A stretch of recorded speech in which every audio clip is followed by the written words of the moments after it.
خلاص. السلام عليكم ورحمة الله وبركاته. الحمد لله نحمده ونستعينه ونستهديه ونستغفره ونعوذ بالله من شرور أنفسنا ومن سيئات أعمالنا، فإنه من يهديه الله فلا مضل له ومن يضلل فلا هادي له، وأشهد أن لا إله إلا الله وحده لا شريك له وأشهد أن محمدا عبده ورسوله.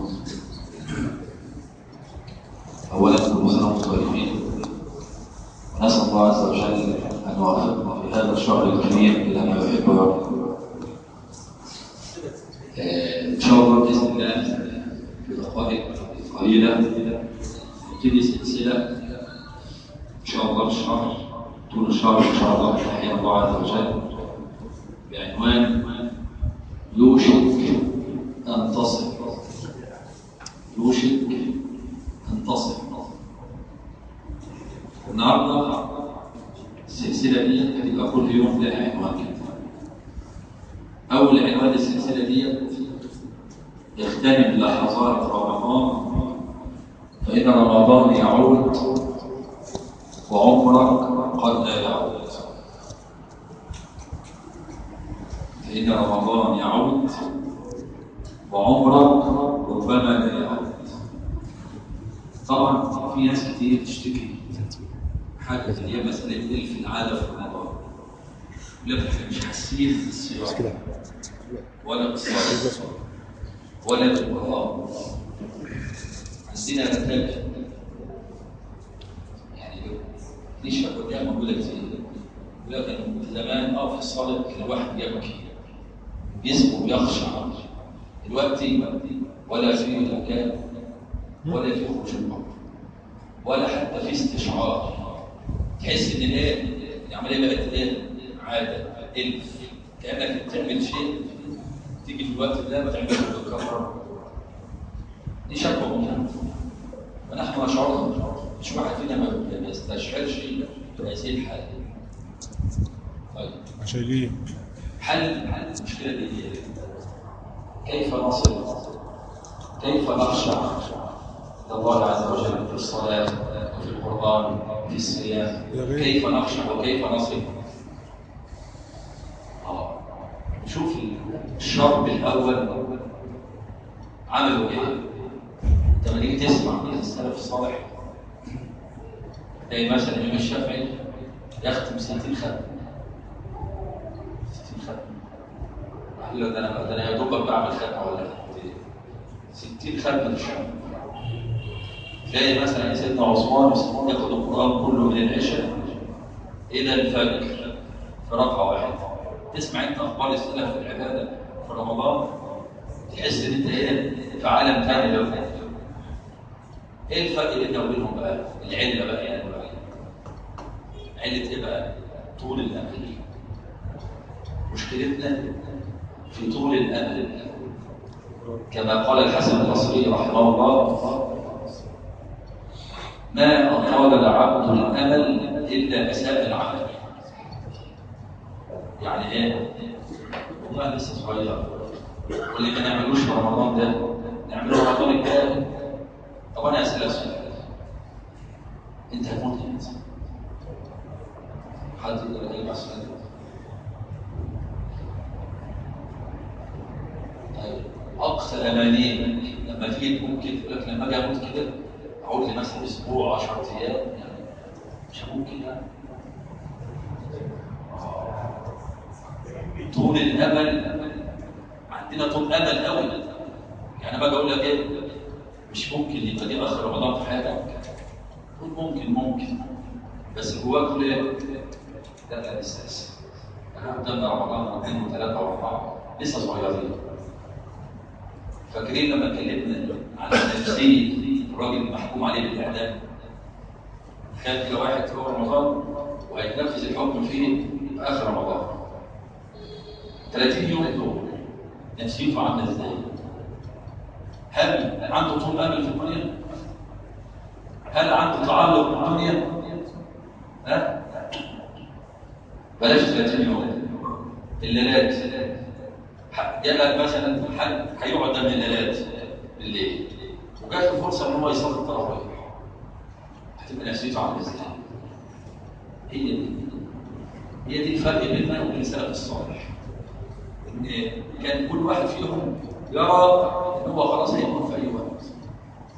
كما قال النبي صلى الله عليه وسلم لعبد الله بن عمر: اذا اصبحت فلا تنتظر المساء، واذا امسيت فلا تنتظر الصباح. هي دي مشكلتنا الاساسيه.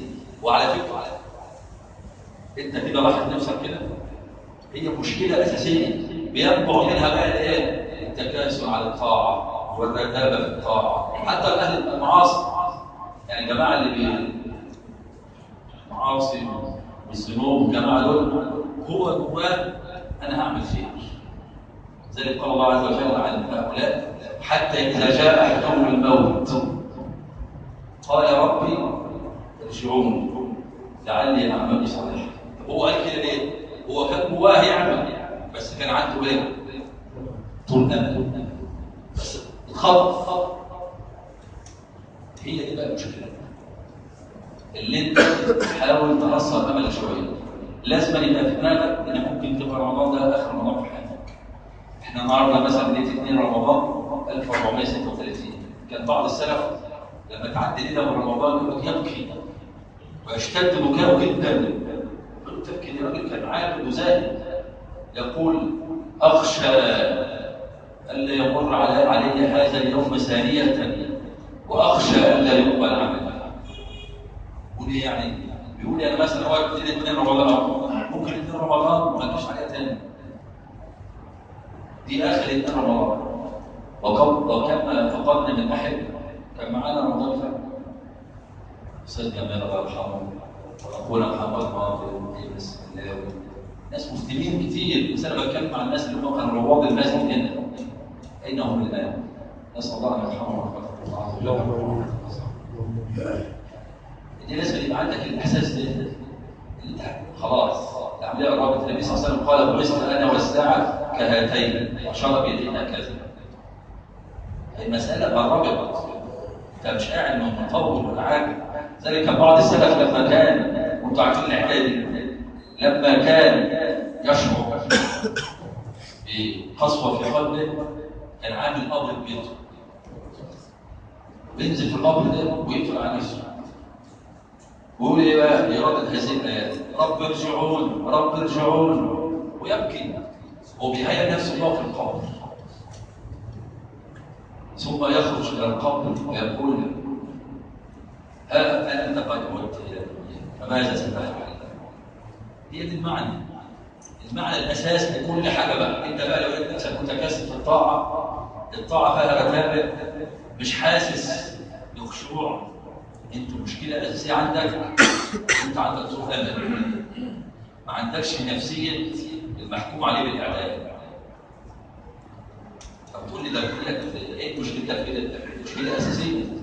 انت لو عارف انت هتموت دلوقتي او بكره او ده اخر رمضان في حياتك، هتجتهد وتطلع اخر ما عندك. انما المشكله في ايه؟ يا عم اللي يعدينا رمضان ده نعمله رمضان الجاي، طب اللي يعدينا الليله دي نعملها الليله الجايه، وعمال ايه؟ ترحل.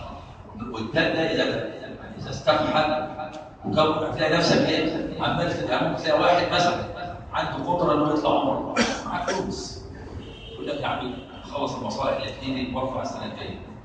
طب ما تطلعش ليه السنه دي؟ معاه فلوس يحج، يقول لك طب خليها كلمه، عنده طول امل. لذلك النبي عليه الصلاه والسلام لما رسم الدكتور اللي في الحديث الصحيح، عارفين الحديث ده؟ قال ايه؟ هذا عمر هذا قدره وعمره وامله. رسم كده مربع ورسم الايه؟ قدر والعمر والامل، وبعدين الامل النبي عليه الصلاه والسلام شد خط بره ايه؟ المربع، فقال النبي صلى الله عليه وسلم: هذا قدر وعمره وهذا ايه؟ امله بره اللي مكتوب محدد من العمر. اذا بقى ايه المساله الاساسيه؟